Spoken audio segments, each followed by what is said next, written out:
Olá, pessoal.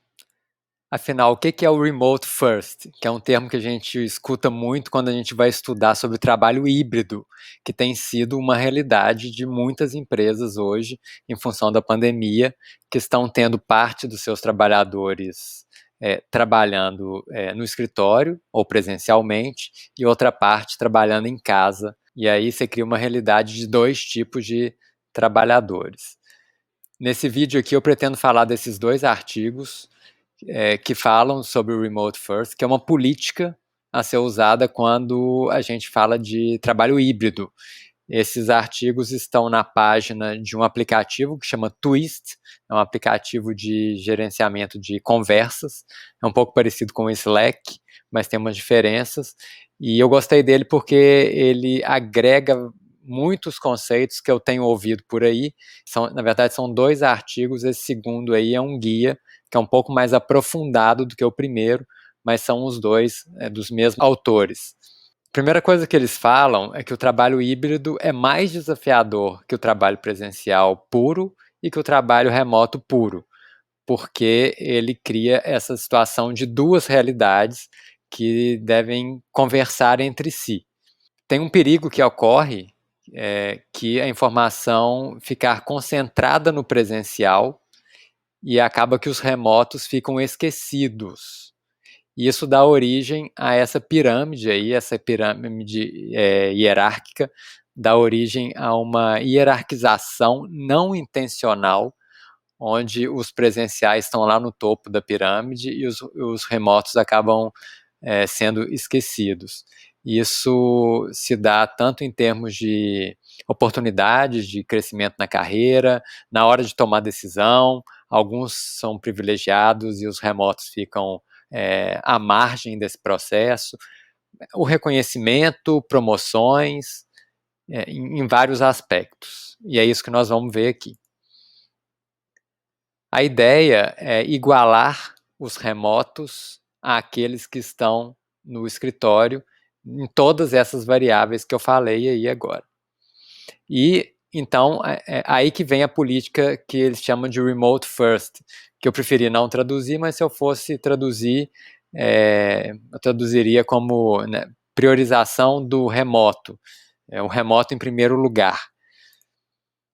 E aí eles falam que é um erro adotar políticas amistosas com o trabalho remoto, que eles chamam de remote friendly, ao invés de adotar logo as remote firsts.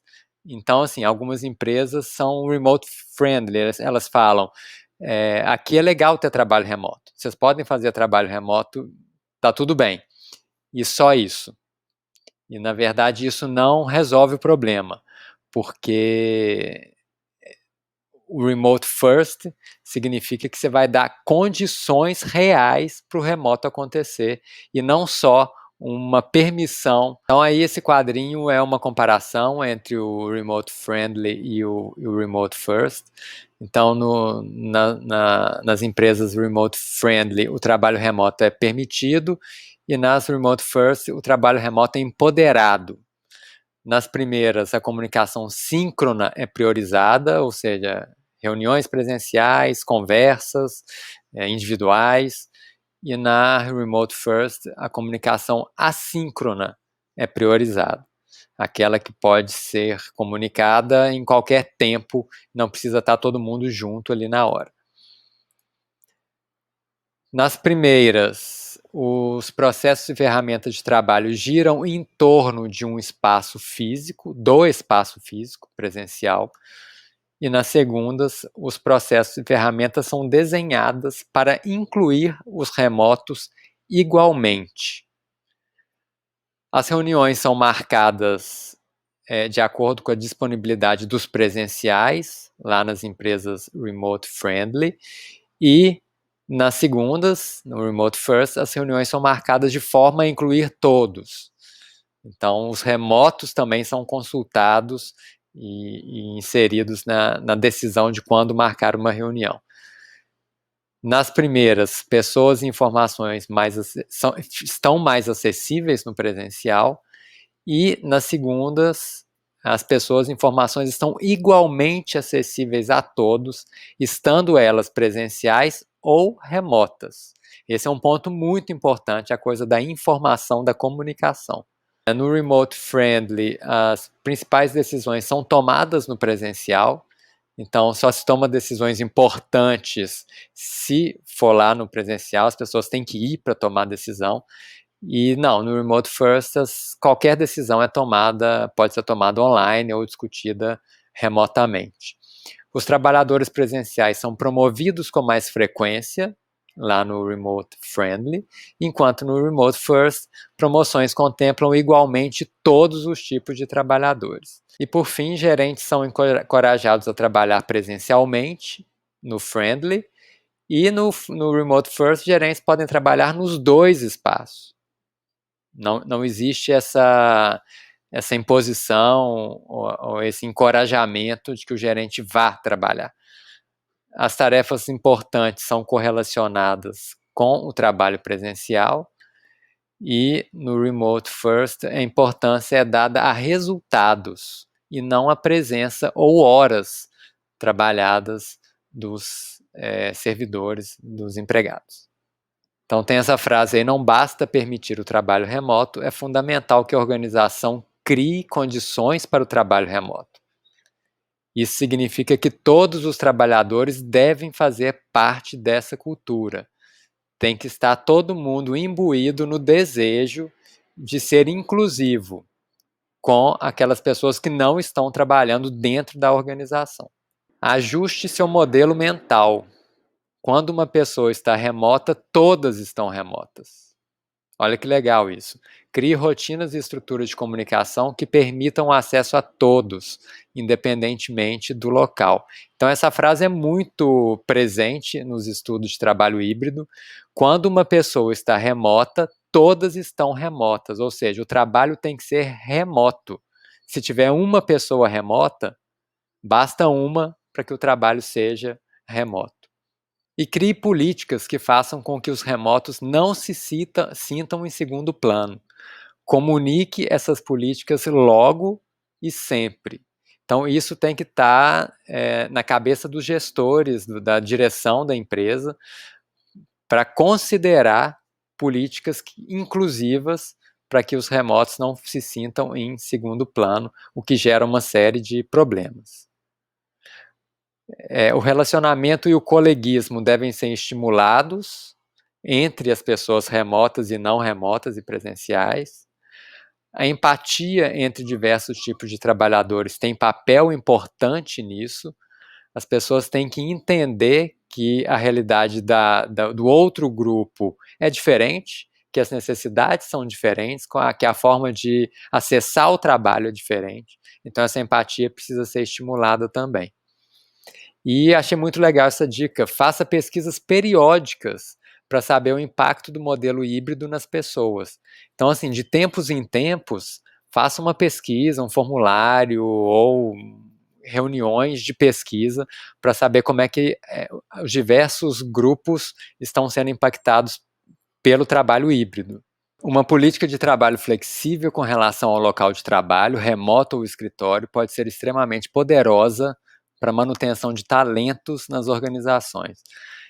Então, a gente está vendo aí a chegada da geração Y ao trabalho, né, os millennials, e eles têm um forte componente na motivação deles da questão do sentido, do prazer com o trabalho, né. Os millennials prezam mais o estar bem, a qualidade de vida com relação ao trabalho. Então, essa flexibilidade pode ser muito interessante para todos os trabalhadores, especificamente para essa geração nova. Sobre comunicação, a diferença entre a comunicação síncrona e a assíncrona estão nesse quadro aí, as diferenças. Aquelas empresas que prezam a comunicação síncrona, né, todo mundo junto para comunicar, em primeiro lugar, tem essas características aí. A reunião acaba sendo padrão, as coisas são decididas em reuniões, foco na colaboração em tempo real, conversas fugazes, então pequenas conversas curtas que podem ir decidindo coisas ao longo do dia e são normalmente excludentes, né? Porque quem não está não participa. E as empresas que têm a comunicação assíncrona como prioridade, têm como escrever como padrão, as coisas são escritas para que possam ser consultadas depois. O foco é no trabalho que gera valor realmente e não na colaboração em tempo real. Em vez de conversas fugazes, a documentação é permanente e é uma comunicação inclusiva que em qualquer local ou em qualquer tempo ela pode ser acessada. A comunicação assíncrona beneficia também trabalhadores presenciais. Aí eles dão um exemplo daquela turma que tira férias, que tem tudo documentado quando volta, e o mesmo acontece para novos trabalhadores que podem tomar pé do que está acontecendo na organização. Quando virar um hábito a documentação e o compartilhamento das informações nos locais combinados, os trabalhadores começam a perguntar menos aos gestores, pois sabe onde encontrar as informações. Então, nós estamos falando aqui agora de autonomia. Uma documentação clara e concisa confere mais autonomia aos empregados e mais independência dos seus gestores. E aí eles citam alguns tipos de informações que não deveriam deixar nunca de estar disponíveis para todos, de forma bem transparente, que são as políticas e valores da organização, diretrizes sobre a gestão dos setores, rotinas e processos, a situação de cada projeto, em que ponto que está cada projeto, e informações sobre carreira. Aí eles chamam atenção para pequenas decisões que acontecem no presencial em conversas mais ou menos informais. Elas também precisam ser documentadas e partilhadas. Então, sabe aquela hora que o servidor senta na mesa do chefe, troca uma ideia e aquilo vira uma decisão, e às vezes vira uma decisão para o setor, e aquilo é mais ou menos comunicado ali de boca a boca, ou no corredor, que dois chefes se encontram e tomam uma pequena decisão? Essas decisões também precisam ser documentadas para que os remotos possam acessar. Agora sobre reuniões, dicas aí do Remote First. Então, o facilitador deve ficar atento para incluir os remotos, verificar se eles querem falar. Essa dica aqui, pessoal, é para quando a reunião for presencial e tiver algumas pessoas remotas no celular ou no laptop. Isso eles falam que nem é o ideal. O ideal mesmo é isso aqui, ó. Se tiver gente remota, o recomendável é que na reunião todos estejam remotos, até aqueles que estão no escritório.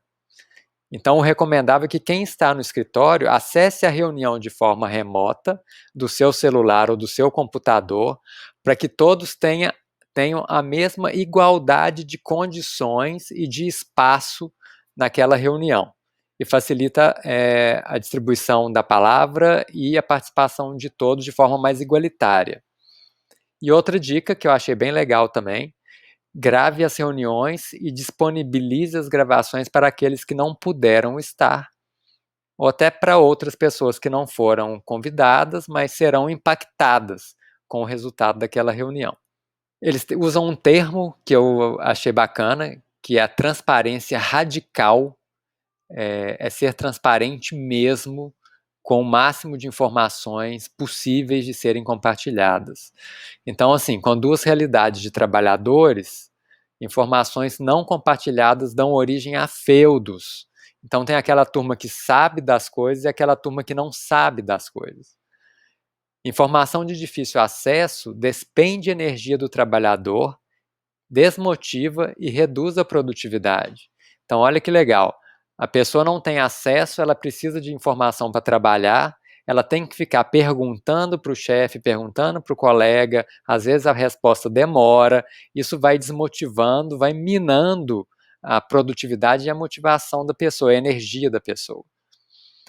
E a transparência reforça a confiança. Ou seja, será que eu estou tendo a mesma informação que meus colegas estão tendo? Então, se a transparência é radical, a confiança das pessoas na equipe, na gestão, ela tende a ser maior. E, finalmente, Avalie se a cultura da sua empresa não está baseada em avaliar as entradas ao invés de avaliar as saídas. Mas o que é isso? Uma empresa que avalia entrada está avaliando a presença das pessoas, as horas de trabalho, as respostas na hora, perguntou, responde na hora. E a empresa que avalia saídas, ela está avaliando as entregas, os resultados do trabalho, a efetividade e, no final das contas, o impacto que aquilo traz para os clientes daquela organização. E eles falam que a avaliação de entradas é negativa, tanto para os que vão presencialmente quanto para os que vão remotos. Eles citam um exemplo lá daqueles que vão presencialmente, eles ficam querendo mostrar serviço, ficando mais tempo, chegando mais cedo, e o remoto fica com aquele peso na consciência de estar remoto e fica querendo compensar trabalhando a mais, estando conectado o tempo inteiro e tendo que responder as coisas o tempo todo, rapidamente, cria uma pressão nos dois públicos, porque o que está sendo valorado naquela instituição são entradas, é a presença, é a hora de trabalho, e não é o resultado do trabalho. Ele sugere algumas ferramentas, como o Twist, óbvio, né? É uma página dentro do Twist, que eu entendi que é um gestor de conversas, parecido com o Slack, mas um pouco melhor estruturado, e algumas outras que eu não consegui pesquisar muito. E por fim, pessoal, o trabalho híbrido é um desafio, mas a flexibilidade que ele oferece tem mais a cara do futuro do trabalho. Bom, espero ter contribuído aí para a compreensão do termo Remote First e das boas práticas para um trabalho híbrido nas empresas. Obrigado, pessoal. Até mais.